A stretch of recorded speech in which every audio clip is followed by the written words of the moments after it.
নমস্কার, তোমাদের সবাইকে স্বাগত জানিয়ে আজকের ক্লাসটা শুরু করছি।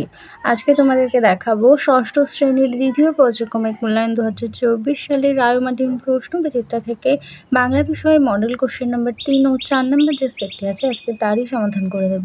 চলো আর দেরি না করে এবার আমরা দেখে নিই। প্রথমেই বলেছে সঠিক উত্তরটি বেছে নিয়ে লেখো। একের এক দাগে আছে ফাঁকি গল্পে বর্ণিত গাছটি হলো, উত্তর হবে আম গাছ। দুই দাগে আছে ধানের সবচেয়ে বড় বন্ধু হলো বৃষ্টি। তিন দাগে আছে অনুস্বর্গের অন্য একটি নাম হলো পরস্বর্গ।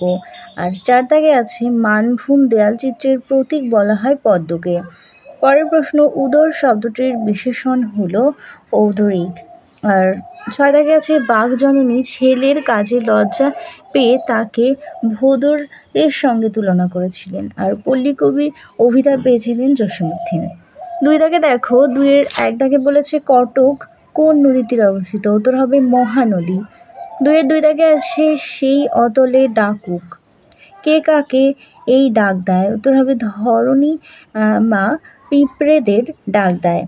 তিন দাগে আছে বসুধরা ব্রত কোন ঋতুতে হয়, এটি হবে গ্রীষ্ম ঋতুতে। আর চার দাগে দেখো কোন জেলায় বাংলার দেয়াল চিত্রের পীঠস্থান বলা হয়, পূর্বতন মানভূম জেলায়। পাঁচ দাগে আছে হাটে সন্ধ্যার প্রদীপ জ্বলে না কেন, বেচা কেনা সেরে হাট থেকে যে যার মতো নিজের ঘরে ফিরে যায়, তাই জনমানবহীন হাটে সন্ধ্যা প্রদীপ জ্বলে না। ছয় দাগে আছে চিত্রকীপের বাবা কে ছিলেন, উত্তর হবে গ্রোরবাজ। আর গোপাল বাবুর বাড়ি কোথায়, এটা তোমাদের ফাঁকি গল্প থেকে দিয়েছে, এখান থেকে একটু দেখো। নদীর ধার বরাবর পুরীঘাট পুলিশ ফাঁড়ির পশ্চিমে যেখানে প্রাচীরের মধ্যে আম গাছ দেখা যাবে সেটাই তার বাড়ি। অথবা এইভাবেই গাছটি বাড়ির নিশানা হয়েছিল। এবার চলো আমরা তিন দাগের প্রশ্নগুলো দেখে নিই। তিনের এক দাগে বলেছে বনটা কেবল পাখি দিয়েই ঢাকা, কার মনে কেন এই প্রশ্ন জেগেছে? বাবা মা বাঘ তাদের ছানাকে পাখিরালয়ে এনে রেখেছিল, কিন্তু ছোট্ট বাঘ দেখে সেখানে শুধুই পাখি আর পাখি, কোনো ছাগল বেড়া হরিণ সেখানে নেই, ফলে শিকার ধরতে না পেয়ে সে খিদের জ্বালায় ছটফট করে। এই কারণেই ছোট্ট বাঘের মনে হয়েছিল যে কোনো ভদ্র বাঘের সেখানে ডেরা বাঁধা ঠিক নয়। তিনের দুই দাগে দেখো এদেশের যত পালা পার্বণ উৎসব আনন্দ এইসবের মূলে কি রয়েছে, এইসবের মূলে উৎসব রয়েছে। আর ধান শব্দটি কোন শব্দ থেকে আসে, উত্তর হবে ধান্য শব্দ থেকে। তিন দাগে আছে তুই করবি বাগান, বাবা কেন এমন মন্তব্য করেছেন,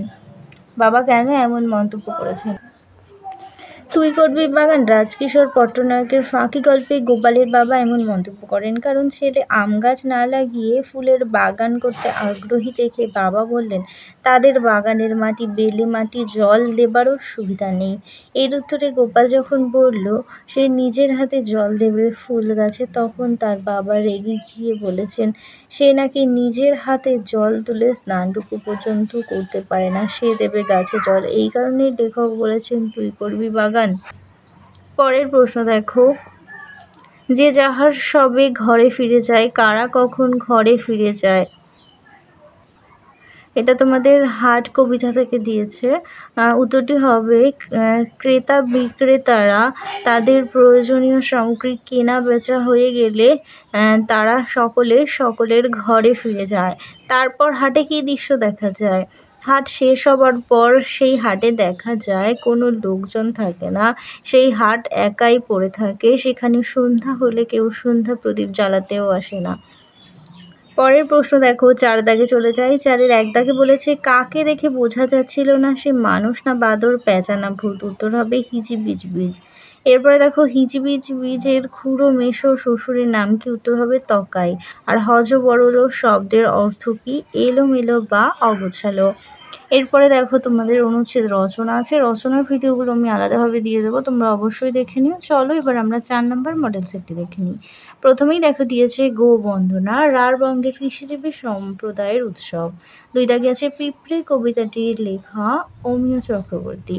দুই দাগে দেখো, দুইয়ের এক দাগে আছে ধান শব্দটি কোন শব্দ থেকে এসেছে, তোর হবে ধন্য থেকে।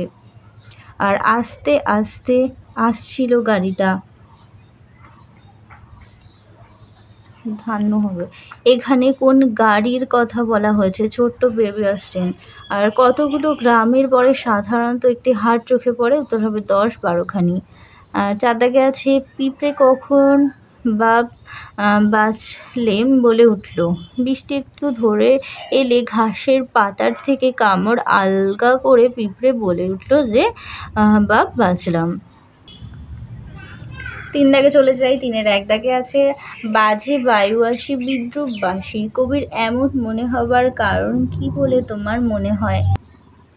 কবি যতীন্দ্রনাথ সেনগুপ্ত তার হাট নামক কবিতাতে একটি হাটের চিত্র তুলে ধরতে গিয়ে হাটের দোকানের দোচালার কথা বলেছেন এবং সন্ধ্যা নামলে দোকানের দিবসকালীন ব্যস্ততার যে লেশমাত্র অবকাশ থাকে না সেই চিত্রটি তুলে ধরেছেন। সন্ধে নামার কালে হাটের কর্মচঞ্চলতা ক্রমশ স্তিমিত হয়ে আসে।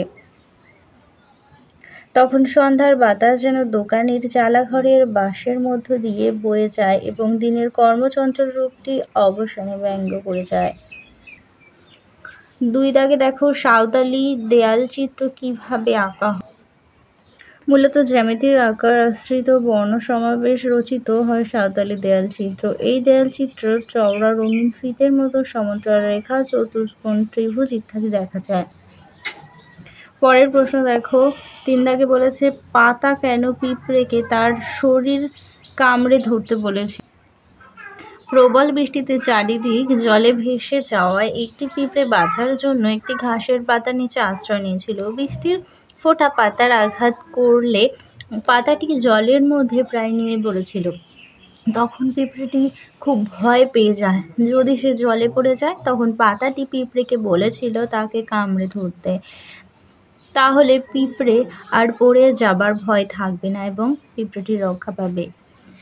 4 দাগে বলেছে আমি হাঁ করে তাকিয়ে থাকতাম। লেখক কেন তার কথা অসমাপ্ত রেখে হাঁ করে তাকিয়ে রইলেন? এটি তোমরা 151 নম্বর পেজে পাবে, একটু দেখে নাও।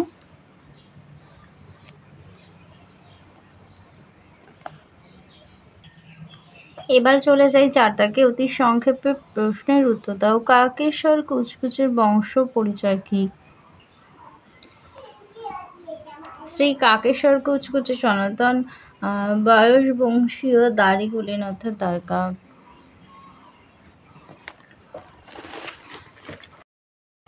বুড়োর মতে কতকের বয়স কত বলে জানা যায়? উত্তর হবে 37 বছর। পরের প্রশ্ন 5 দাগে চলে যাই। বিজ্ঞাপন পেয়েছে হ্যান্ডবিল কে জানতে চাইল? তার ঠিকানা লেখো।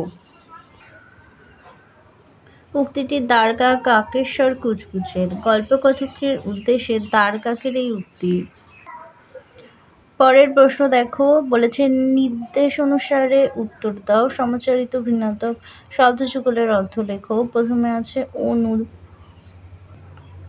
দেখো অমূর্ধন্যাংশ অণু হচ্ছে ক্ষুদ্র। লোকটার সঙ্গে কথা বলে বোঝা গেল তার মাথার অণু পরিমাণ বুদ্ধিও নেই। আর অণু একটা হচ্ছে পশ্চাৎ। শিশুটির পথ চলার সময় তার বাবার অনুগামী হলো। এরপরে দেখো আছে স্বর্গ আর দ্বার দিয়ে। স্বর্গ মানে হচ্ছে দেবলোক, দেবতারা স্বর্গে বাস করেন। আরেকটা স্বর্গ হচ্ছে কাব্যের অধ্যায়। মহাভারত গ্রন্থটি 18টি স্বর্গে বিভক্ত। আর ছিল দ্বার, দয়বয় আকার রদার আর দয়াকার রদার। একটা দয়বয় আকার দ্বার মানে দরজা। ভোরবেলা দ্বার খুললেই একটা কুকুর ছানা ঘরে ঢুকে পড়ল। আর দ্বার মানে হচ্ছে পত্নী। ভীষ্ম দ্বার পরিগ্রহ করেননি। চলো পদান্তরগুলো দেখে নি। অক্ষর হবে অক্ষরিক, ক্ষণ হবে ক্ষণিক, পট হবে পট। এরপরে অনুচ্ছেদ রচনা আছে, রচনার ভিডিওগুলো আলাদাভাবে দিয়ে দেবো। চলো আজকের মতো ভিডিওটা এখানেই শেষ করছি। ভালো লাগলে অবশ্যই লাইক কমেন্ট ও বন্ধুদের সঙ্গে শেয়ার করতে ভুলো না। আর এখনও যদি চ্যানেলটিকে সাবস্ক্রাইব না করে থাকো অবশ্যই সাবস্ক্রাইব করে পাশে থাকা বেল আইকন প্রেস করে রাখো, তাহলে সমস্ত ভিডিও নোটিফিকেশন তোমাদের কাছে পৌঁছে যাবে। সবাই ভালো থেকো, সুস্থ থেকো, টাটা।